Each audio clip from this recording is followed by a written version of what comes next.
السلام علیکم. تاسو ګورئ د پی ټی وی بولان پښتو خبرونه. حوزه مالیاس کاکړ. یو نظر په سر ټکو. د وزیر اعظم محمد شهباز شریف سره د چین د کاروباري 11 کسیز ډلې په وزیر اعظم هاوس کې ملاقات وکړي.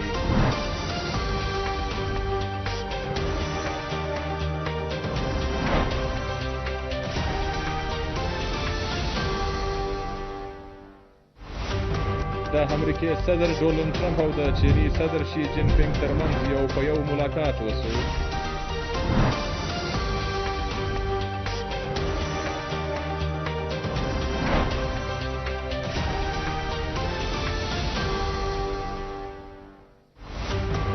د کورنۍ چارو وفاقي وزیر محسن نقوي سره د امریکا د بهرنیو چارو نائب وزیر لپاره د فعلي او منځني ایشیايي چارې پال کپور ولیدل.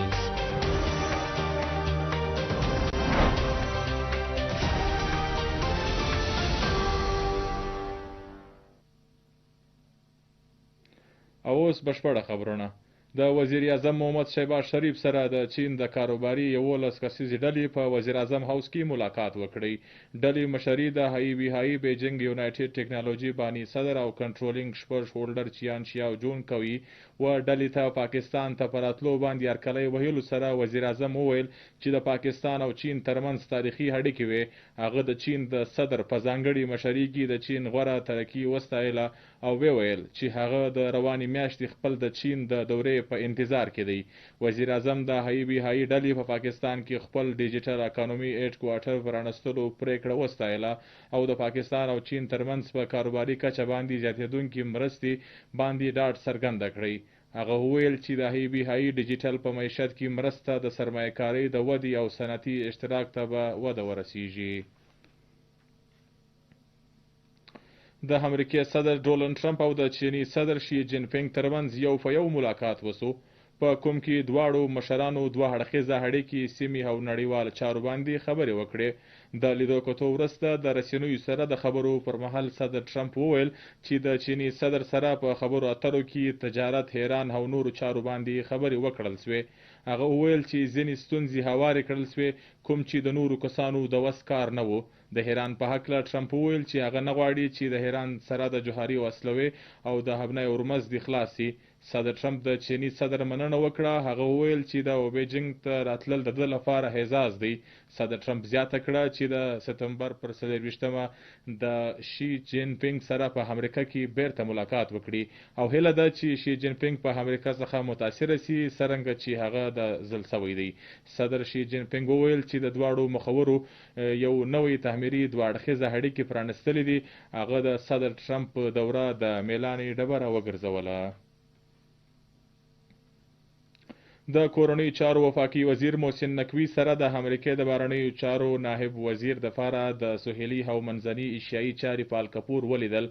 په دا مهال قایم مقام امریکي سفیر نیټلی بیکر، د کورنۍ چارو وزیر مملکت طلال چودري او سکرټري داخله هم موجود وو. لیدو کتو کې وفاق امریکا تعلقات او د منځني ختیځ په تازه ترین صورتحال خبرې اترې وکول سوې. دواړو فریقینو سکیورټي، د ترهګرۍ مخنیوي او د نشهیي شیانو د مخنیوي په څانګو کې اشتراک په زیاتولو هم خبرې وکړې. وزیر داخله محسن نقوي وویل چې د صدر ټرمپ په دور کې پاک امریکا تعلقات نور مضبوطه سو او اوسنۍ تعلقات په ګډ اعتماد او دوه اړخیزه مرسته باندې اړه لري.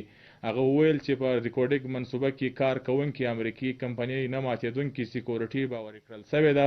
وفاقي وزیر د پاکستان او امریکا ترمنځ سمدلاسه الوتکې چلولو د ژر پیل کولو خواهش هم څرګنده کړی. د پاکستان پیپلز پارټي چیرمن بلاول بټو زرداری ویلي دي چې د هیواد دشمن عناصر د بلوچستان او پاکستان هیڅ چا سره مخلص او نه د چا خیرخوا دي. موږ ته په ملګرتیا د منفي پروپاګاندا عناصر ته ماته ورکول دي. کوټه کې د روغتیا د څانګې 11 لویو منصوبو د پرانستي دستوري ته وویل چې د ولس خدمت د پیپلز ګوند د سیاست او منشور برخه ده. ریپورت کوي د کوټ ځخه وقار احمد. बलूचिस्तान और पाकिस्तान की तरक्की और अवाम की खिदमत ملک دشمن قوتوں کے لیے سب سے بہترین جواب ہے۔ چیئرمین پاکستان پیپلز پارٹی بلاول بھٹو زرداری کا کہنا تھا، ملک دشمن منفی پروپیگنڈا عناصر نہ پاکستان نہ ہی بلوچستان کی ترقی کے خیر خواہ ہے، ہمیں مل کر منفی قوتوں کو شکست دینا ہے۔ بہت سے مشکلات ہیں، بہت سے ایسپیکٹ سے، حکومت ہو یا سیاسی جماعتیں ہو یا ریاست ہو، ہم ان مشکلات کا سامنا کر رہے ہیں، مل کے سامنا کر رہے ہیں۔ اینڈ آئی ہیو نو ڈاؤٹ کہ اگر اسی طریقے سے آپ کا محنت جاری رہے گا، آپ مل کے کام کرتے رہیں گے تو آپ کی کامیابی ہوگی، اور تمام جو نیگیٹو فورسز ہے، جو نہ اس صوبہ کا ترقی دیکھنا چاہتے ہیں، نہ اپنا صوبہ کا ترقی دیکھنا چاہتے ہیں، نہ اپنا ملک کا ترقی دیکھنا چاہتے ہیں، ہم ان تمام قوتوں کو شکست دیں گے، اور کامیابی ان کے ہوں گے جو عوام کی خدمت کرتے ہیں۔ تعلیم اور صحت دونوں سیکٹرز کا براہ راست تعلق عوامی فلاح سے ہے۔ مفت اور معیاری ہیلتھ کیئر سروس ہر شہری کا بنیادی حق ہے۔ ماں اور بچے کی صحت اور یوتھ ڈیولپمنٹ سب سے پہلی ترجیح ہے۔ عوام کی خدمت پیپلز پارٹی کا منشور اور عزم ہے۔ محب وطن پاکستانی ہیں، وہ محب وطن بلوچستان کے شہری ہیں جو مشکل حالات میں بھی اپنے عوام کی خدمت کرتے ہیں، اور ہم دعوت دیتے ہیں کہ دوسرے بھی اسی طریقے سے اپنے ملک آئے، اپنے صوبے آئے اور یہاں اپنے عوام کی خدمت کریں۔ وزیر اعلیٰ بلوچستان میر سرفراز بگٹی نے خطاب میں نیو ٹراما سینٹر کوئٹہ کو شہید بے نظیر بھٹو کے نام سے منسوب کرنے کا اعلان اور صوبے کی ترقی کے لیے مزید کام کرنے کے عزم کا اعادہ کیا۔ بلوچستان کے جو ہمارے حالات ہیں وہ باقی پاکستان سے ذرا مختلف ہیں۔ اپوزیشن نے یہاں پر اپوزیشن کا رول ضرور پلے کیا ہے، لیکن جہاں جہاں بلوچستان کا انٹرسٹ آیا ہے، آپ کے ویژن کے مطابق ہم نے ان کو ساتھ چلایا ہے۔ آئندہ بھی آپ کے ویژن کے مطابق اور آپ کی ہدایت کے مطابق اس کو کنٹینیو رکھیں گے۔ چیئرمین پیپلز پارٹی بلاول بھٹو زرداری نے کوئٹہ دورے میں 150 بیڈ ٹراما سینٹر کوئٹہ، بے نظیر ایمبولینس سروس، پیپلز ایئر ایمبولینس، 50 بیڈ باچا خان میموریل ہاسپٹل، 164 BHUs کی بحالی، سرکاری ملازمین کے لیے ہیلتھ انشورنس، چائلڈ لائف ایمرجنسی سروس، ویکسینیشن پروگرام، ٹی بی کے علاج کے لیے خصوصی مراکز، ہیلتھ انفارمیشن اینڈ ڈیجیٹلائزیشن اور پیپلز ویلفیئر پروگرامز کے افتتاح بھی کیے۔ وقار احمد، PTV نیوز، کوئٹہ۔ د FC بلوچستان ساؤتھ پنجګور رایفلز کمانډنټ د یوت انګیجمنټ پروګرام لاندې د پنجګور د کیډیټ کالج دوره وکړه. د کوم مرام د لوستونکو تعلیمي اړتیاو جاج واخیستل سو او د هر ډول باور ورکولو په دې موقع باندې کمانډنټ لوستونکو ته په ځوانانو کې د پوهې په موضوع لیکچر ورکړي. هغه وویل چې پوهې لرونکي او باصلاحیته ځوانان د یو پیاوړي او امناکه بلوچستان ضمانت دی. په کلات کې د لوبو په شو چارو کې د سیمې د ځایي ځوانانو ګډون په زړه پورې خبره ده.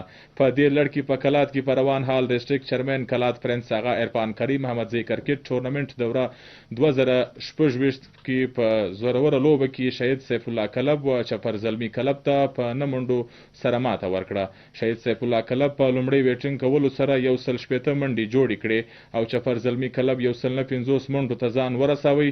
د غونډې ځانګړی میلمه ظهور حمد بلوچ د ځوانانو د ستاینې لپاره و کمیټې ته انعام او ډیر ژر د نوي کرکټ ټورنمنټ د جوړولو اعلان وکړي.